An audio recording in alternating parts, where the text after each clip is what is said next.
Donc les pauvres finissent toujours par abandonner la voie de Dieu, mais les richards finissent toujours par oublier Dieu. Les deux extrêmes, ce n'est pas spirituel. Amen. Le problème ici, nous, le plus souvent, on regarde la pauvreté comme étant naturelle. Et voit le bien-être ou la richesse comme étant surnaturelle. C'est une mauvaise vision. Amen.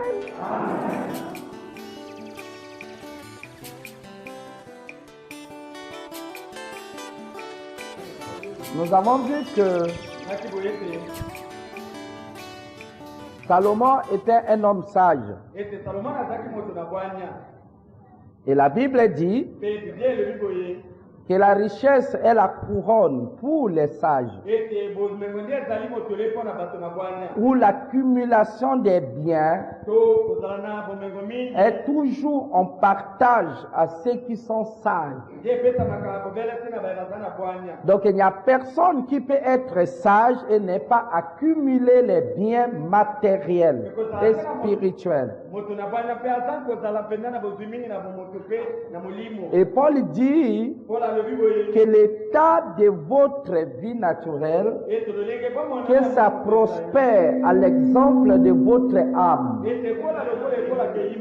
Vous entendrez les gens vous dire, non frère, il faut pas, nous ne regardons pas aux choses matérielles, mais les choses spirituelles. Même si les matériels, j'en manque, je m'en fous. Ce qui compte, c'est que je garde le spirituel. Nous devons faire très attention aux excuses. Nous devons faire très attention à ce que nous disons. Je me suis demandé toujours comment les gens dissocient les choses matérielles et les choses spirituelles. En demandant cette question, je connais bien la différence entre la matière et l'esprit. Mais à certains niveaux de dimension des choses, il n'y a pas de différence. Vous ne pouvez pas dissocier cela.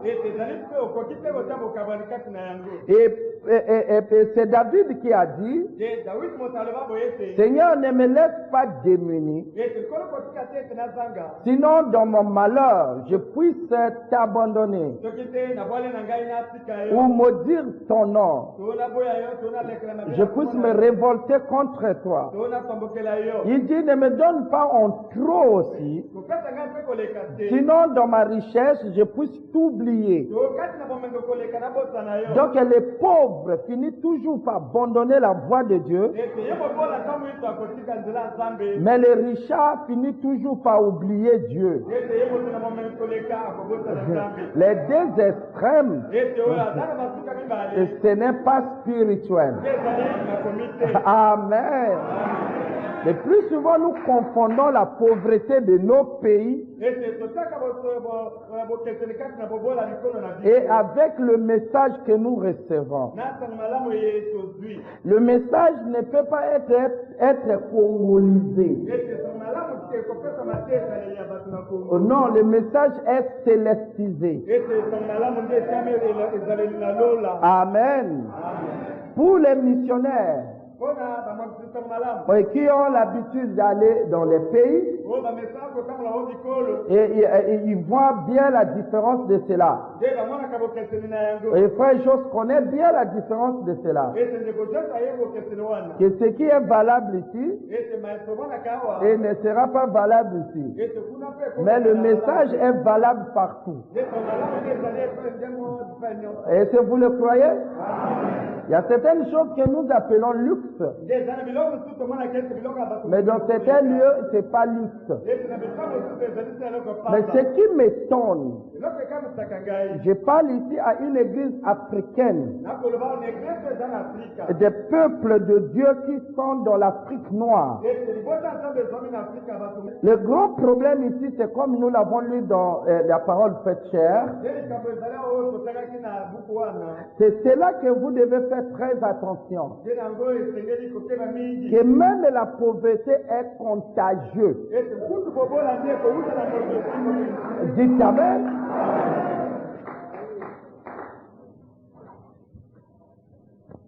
Est contagieux. Comme nous l'avons vu, frère Madame dit, et si tu arrives dans ces pays à l'Inde, tu te mettras à donner tout. Il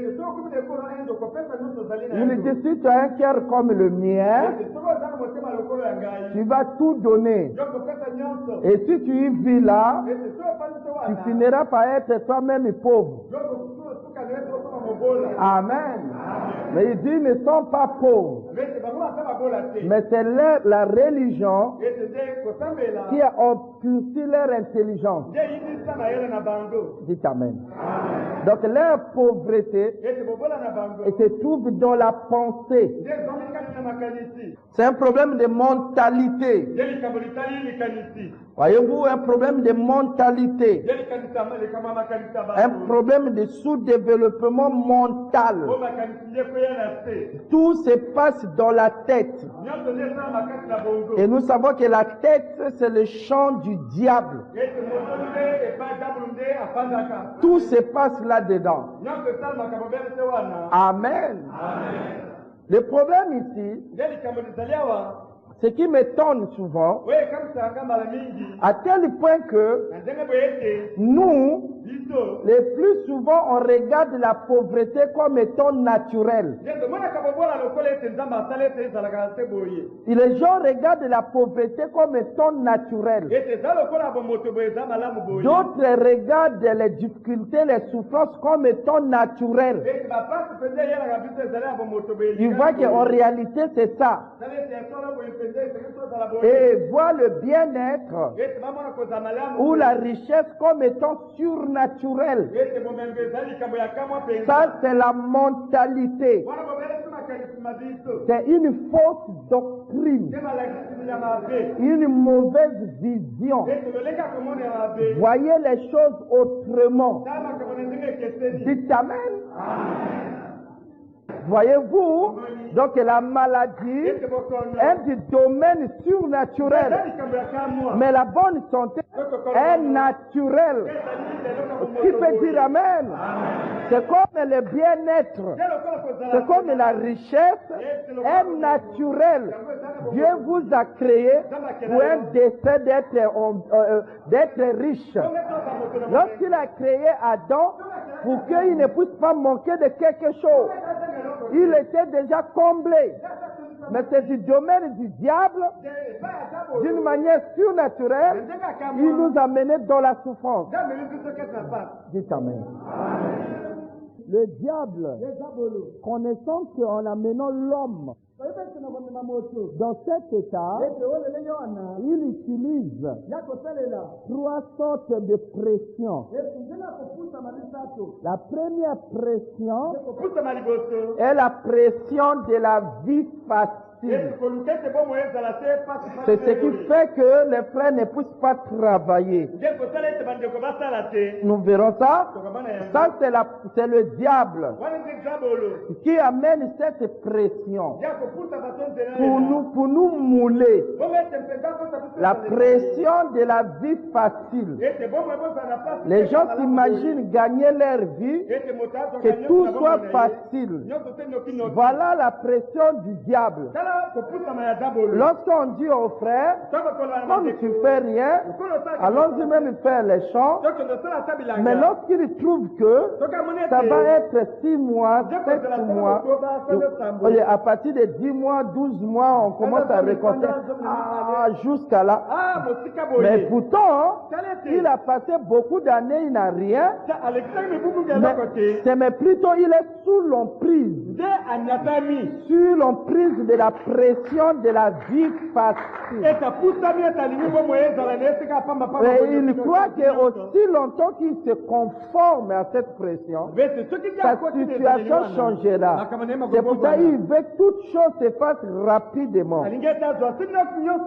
L'impatience que nous avons n'est pas du domaine naturel.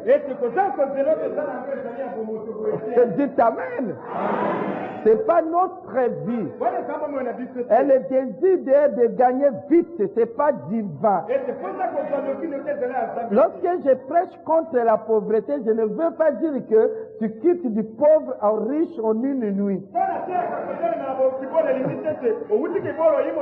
Mais je vous montre la voie. Parce que je ne crois pas qu'un père de famille avec 8 enfants et il gagne 100 000 ou 150 000, même 200 000, et il doit louer la maison, il doit faire face à tout, et il pourra bien vivre le message de Frère Branham. Je ne crois pas à ça. Dites Amen. Parce qu'il y a trop d'exigences ici. Il s'agit de les vivre dans la plénitude. Je vous ai parlé que chaque année, vous devez donner les vacances à votre femme, là où elle ne travaille pas, là où elle est très bien, avec votre famille, aller dans les loisirs, visiter les parcs, ou ceci et tout. Mais pour faire ce genre de politique, il faut des moyens. Et que vous préférerez porter un salopette et que votre femme ait une autre robe de rechange. La plupart des problèmes que nous avons, ou des natures colériques que nous gérons à la maison, sont dus à la pauvreté. Parce que selon les prophètes, la pauvreté ruine. Qui peut dire Amen? Mais comment nous allons être riches? Comment nous allons être bien? Même moyens. C'est pas en priant. Oh Seigneur, donne-moi de l'argent. Frère Branham dit, le seul moyen pour la richesse des nations, c'est le travail. Je n'ai pas autre chose à vous dire. Il dit travail, moi Dieu je bénirai. Nous l'avons lu le dimanche, que Dieu bénit par le travail. Donc si tu ne travailles pas, tu ne seras pas béni. Dieu, dans Genèse 1, avait déjà créé Frère Jos. Et toutes choses avaient déjà été faites. Mais dans le Genèse 2, le domaine physique, vous le croyez? Parce que Genèse 1, c'est du côté invisible. Mais dans Genèse 2, il n'y avait rien. Que l'Éternel Dieu n'avait pas encore fait pousser. Et aucun arbre n'avait poussé. Aucun animal n'était là. Rien n'était là. Tout était désert. On appelle désert, c'est quelque chose sans vie. On appelle désert souffrance. On appelle désert pauvreté. C'est pour cela, au temps de Joseph, le désert même refleurira. Tu peux dire Amen. Il dit tout cela parce que l'Éternel Dieu n'avait pas encore fait pleuvoir. Oh, la pluie, c'est la bénédiction. La pluie, c'est l'esprit. La pluie, c'est l'enseignement. Donc Dieu n'avait pas enseigné, n'avait pas apporté la bénédiction, n'avait pas apporté l'esprit, mais tout était désert. Il dit parce qu'il n'y avait pas encore l'homme pour cultiver le sol. Alléluia. Mais l'homme devait cultiver quoi? Alors que Dieu avait déjà tout créé. Donc Dans Genèse 1, avant même de créer l'homme, tu peux dire Amen. Lorsque l'homme a commencé à travailler, alors la bénédiction est venue, la pluie est venue et toute chose a commencé. Tu peux dire Amen. Dans ta vie, ça sera toujours désert. Et aussi longtemps que tu ne commences pas à travailler. Ça ne peut pas commencer, des habits sont poussés, tout est là vert, et tu viens comme cela. Parce que Dieu ne bénit que au travers du travail.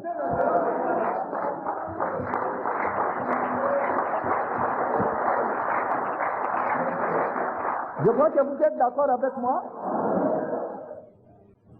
Du matin au soir, on ne faisait que lire les brochures. On croyait qu'on était dans la volonté parfaite de Dieu. William Branham dit, je travaillerai. Il ne dit pas parce que l'Église ne prend pas soin de moi. Même si l'Église prend soin de moi, je suis un homme, je dois travailler. Qui peut dire Amen? C'est ça. Un chrétien. Alors, on continue sa thèse. Si c'est le cas, alors en ce moment-là, Adam, aussi lorsqu'il a reçu le souffle de vie, et il est allé cultiver. Lorsqu'il a reçu le souffle de vie, la Bible dit Dieu l'a pris et le plaça dans le jardin. Le jardin qui n'avait encore rien. Mais les semences étaient là. Les bénédictions étaient là. Ça paraissait rien, mais en esprit, c'était déjà un Éden. Même si tu vois que tu es vide, mais en esprit, ça y est là. Dis Amen. Et voilà. L'homme fut créé pour Dieu, c'est pour travailler. Le chrétien aime travailler. Et William Branham dit afin de payer sa dîme. Vous savez que la dîme est obligatoire. Et il aime travailler. Il dit, et doit. Ah, là, c'est l'obligation. Aime travailler. Et doit travailler. Doit. Mais lorsque Adam est tombé, Dieu n'a pas annulé le travail. Mais il a changé plutôt la dispensation du travail. Il dit maintenant, la terre ne sera plus favorable à toi et te produira des épines. Mais toi, tu en mangeras à la sueur et avec peine. Ça, c'est le boulot après. Après, dites Amen. La chute. Après la chute, il devait travailler. Et après la chute, il devait toujours travailler. Mais le travail après la chute, c'est maintenant pénible. Parce qu'il y a déjà une pression. La pression de la vie facile. Parce qu'il avait perdu la loi du moins des efforts. C'est pour cela beaucoup de gens, ils succombent là. Ils comprennent mal Dieu. Lorsqu'ils commencent même le commerce, ils vendent des ananas, ou les oranges, ou du charbon. Ils voudraient que tout passe comme dans les roulettes. Donc il a commencé avec 1000 francs. D'ici 3 mois, il se trouve avec 10 millions. Il dit, oh Dieu est merveilleux pour moi. Non! Dites Amen. Comme c'est de Dieu, la terre te produira plutôt des épines et des ronces. Et Jésus a dit, les épines et les ronces, dans la parabole, il dit, ce sont les soucis des biens de ce monde. Dis Amen.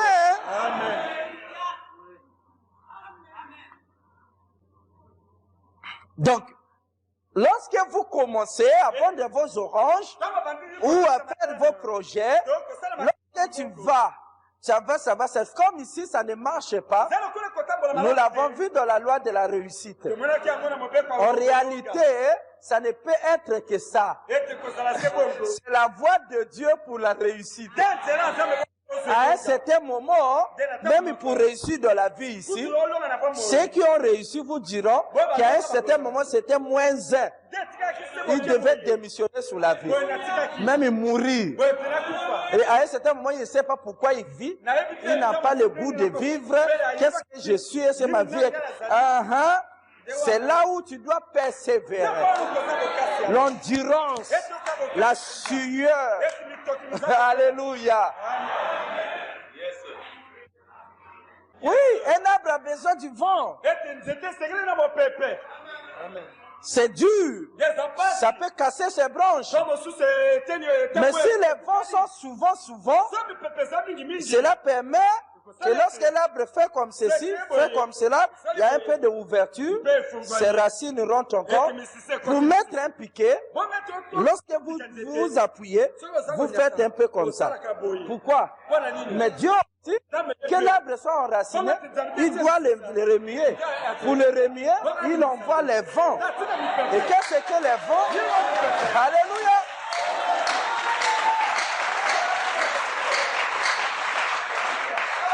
Qu'est-ce que les vents? Ce sont des problèmes, des guerres, des attaques et tout cela. C'est cela la voie de Dieu. C'est ça la rédemption. Pour alors tes petits vents là te permet d'enraciner parce qu'il sait qu'il y a un grand vent qui va venir, qui va ravager les autres. Et toi tu seras là solide parce que tu t'es déjà exercé. Dites amen. Frère Branham dit, il y a la pression de la vie facile. La pression de la vie facile. Il dit, et cela amène la pression de la tension nerveuse. La pression de la tension nerveuse que tu n'arrives plus à supporter. Quelque chose de mal venant de quelqu'un d'autre. Et il dit la troisième pression, c'est la pression de l'argent. Hein? L'envie d'avoir beaucoup d'argent, c'est une pression très forte. Parce que derrière l'argent, il y a un pouvoir d'acquérir les biens. C'est une pression. C'est quelque chose qui agit dans l'homme. Parce que l'état où il est n'est pas naturel. Et le diable utilise ces lois alors pour proposer à une fille d'aller à la débauche.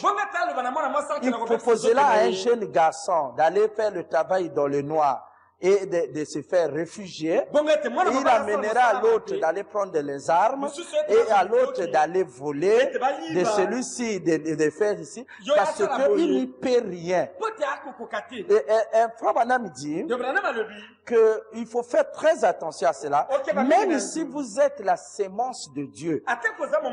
Il dit la femme au puits, elle avait la représentation de Dieu en elle. Mais Frère Branham dit, mais elle était une prostituée. Il dit, c'est la pression de la vie. Comme elle était démunie, elle avait perdu ses parents. Elle devait faire face à ses petits frères. Mais comment en faire? Et elle s'est jetée dans cette vie malgré elle. Donc, elle a été séduite. Frère Branham dit être influencée à le faire. Influencer signifie forcer. Donc elle était forcée à le faire. Qu'est-ce qui lui a forcé? Elle a résisté, mais comme c'était difficile, elle ne pouvait pas non plus laisser les autres mourir et qu'elle meure de faim. Alors que c'est donné à un homme suffirait pour que toutes les choses puissent être faites. Malgré sa moralité, elle est tombée là-dessus. C'est la pression. Et même Dieu, en sachant cela, il dit, lorsqu'il vous trouve dans cet état, que vous ne vivez que d'un homme, oh, mais ce qui n'a boyé, Qui va s'en occuper de moi? Mais maintenant que la parole est venue à toi, il dit ne vous conformez pas, mais soyez renouvelés, soyez transformés par le renouvellement de votre entendement. La raison pour laquelle le diable nous a pris dans ces choses, parce qu'il savait que nous n'avons pas la nette compréhension. Maintenant que nous comprenons, nous n'avons plus besoin de cet interprète d'Ève. Dites Amen. La pression de l'argent. Avoir envie d'avoir de l'argent, ce n'est pas un péché.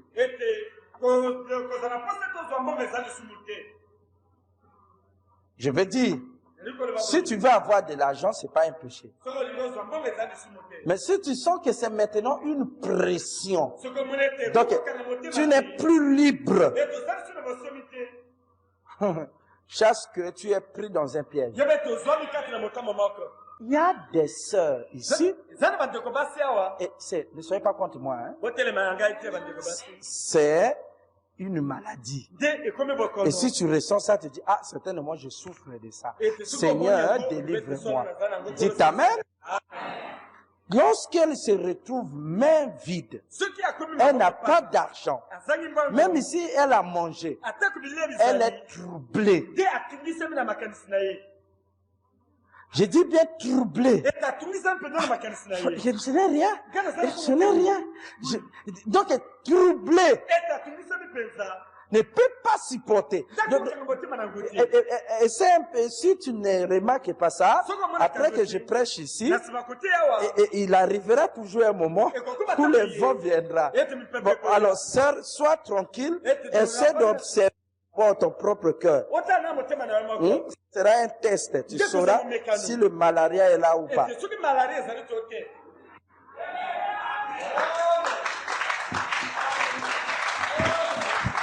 Amen. Et il y a aussi des frères comme cela. Je suis fauché là. Et comment je peux... Mais qu'est-ce qui se passe? Comme ici, quelqu'un qui a perdu beaucoup de sang a maintenant soif. Le cœur est en train de se battre en l'air. Donnez-moi de l'eau. Oh, qu'est-ce qui se passe?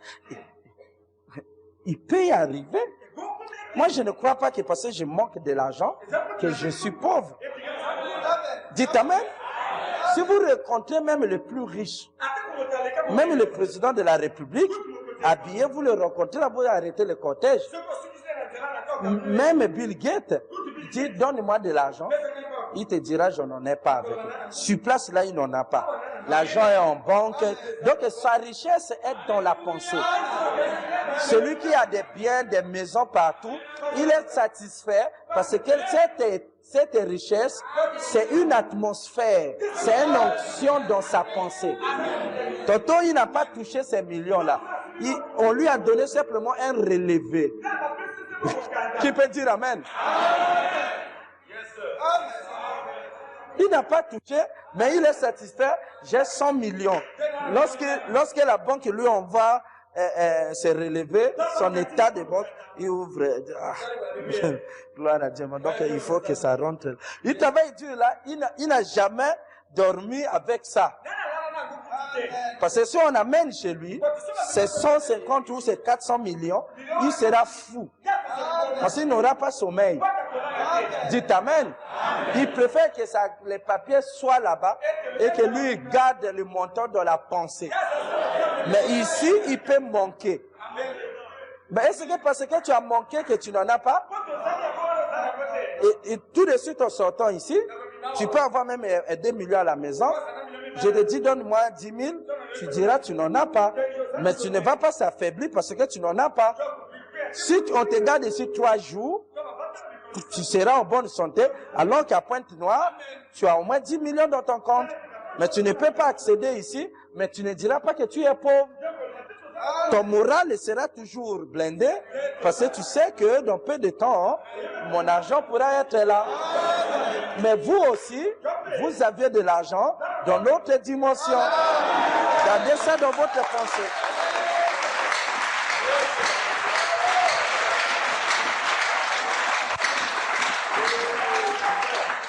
Amen. Et ça paraît un peu bizarre parce qu'on prêche toujours contre l'argent. Et parce que l'argent, c'est la racine de tous les maux. Mais ici, je suis en train de voir une certaine contexte. Je sais que c'est la racine de tous les maux. Jésus-Christ est le souverain sacrificateur de notre confession. Ce que tu as, le diable a donné dans la pensée, tu as reçu dans le cœur et tu le confesses. Et tu le crois de ton cœur. Et après que tu le prononces, cela arrivera. Que ça soit négatif ou positif. Et c'est toi qui es la cause numéro 1 de ton état misérable. Parce que ce que tu confesses, même seul, en train de monologuer. Ah, vraiment, Bissoboyo. Oh, pas si. Tu es en train de se monologuer, mais c'est la sorcellerie. C'est les incantations. Oh, vraiment.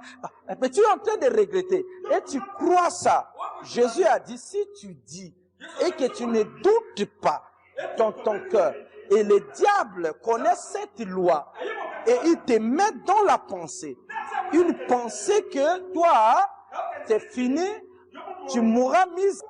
Et toi, tu as cru dans ton cœur. Et c'est lui qui te force par la pression que tu le confesses de ta bouche. Alléluia. Et toi, tu es là seul. Je vois les gens dans la rue en train de monologuer. Quand même la voiture peut le renverser. Vraiment, cette affaire, vraiment, nous autres là, on souffre. On ne sait pas. Je te dis, hey, monsieur, pardonne-moi. Il est tellement rentré en esprit qu'il ne voit plus la rue. Il est dans la méditation, mais du négatif. Et cela va réagir sur lui. Dites Amen. Et nous avons vu que la première chose de la fourmi, c'est que la fourmi, lorsque vous le voyez seul, c'est que la fourmi est dans la recherche. Amen. Amen. C'est pour cela un chrétien doit toujours chercher. Ça ne viendra pas alors que tu es assis. Tu dois te déplacer, chercher le boulot, la nourriture. La Bible dit, celui qui cherche, trouve. On ouvrira à celui qui a frappé. La fourmi n'amène rien. Il va simplement comme ça. Amen.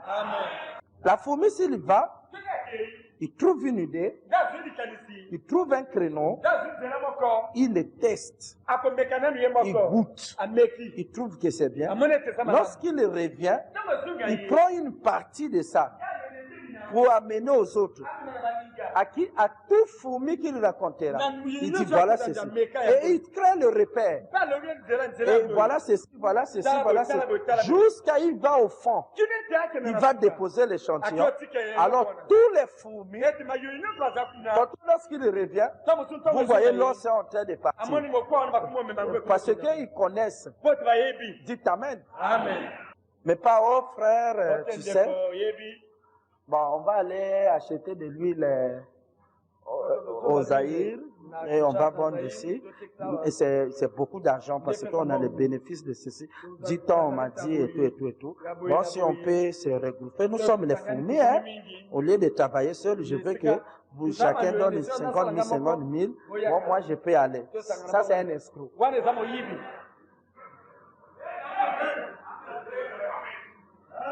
Dites Amen. Oh, tu as fait, oh oui, j'ai déjà fait, mais malgré j'avais manqué de l'argent. Il n'y a pas de bidon, donc tu as échoué. Et tu veux nous amener dans une affaire que tu as échoué. Tu devais être dans l'endurance et que ça marche. Tu as déjà une expérience, tu es là-dedans et tu peux maintenant vouloir le bien de tout le monde. Dieu te bénira. Mais dis-nous qu'on va investir pour la recherche. Oh non, j'ai une idée. J'aimerais qu'on puisse tester ça. Ah là, tout le monde sait que l'argent qu'on va mettre, ça peut marcher comme ça ne marcherait pas. Ça au moins, je m'attends à ce que peut-être ça sera un échec ou ça marcherait. Au lieu de me rassurer, après, ça sera les raisons. Non, frère, tu sais, bon, on était parti là-bas, bon, voilà, il y avait eu telle chose et tout, mais ça, c'est le diable, vraiment. Avant de commencer, le diable n'existait pas.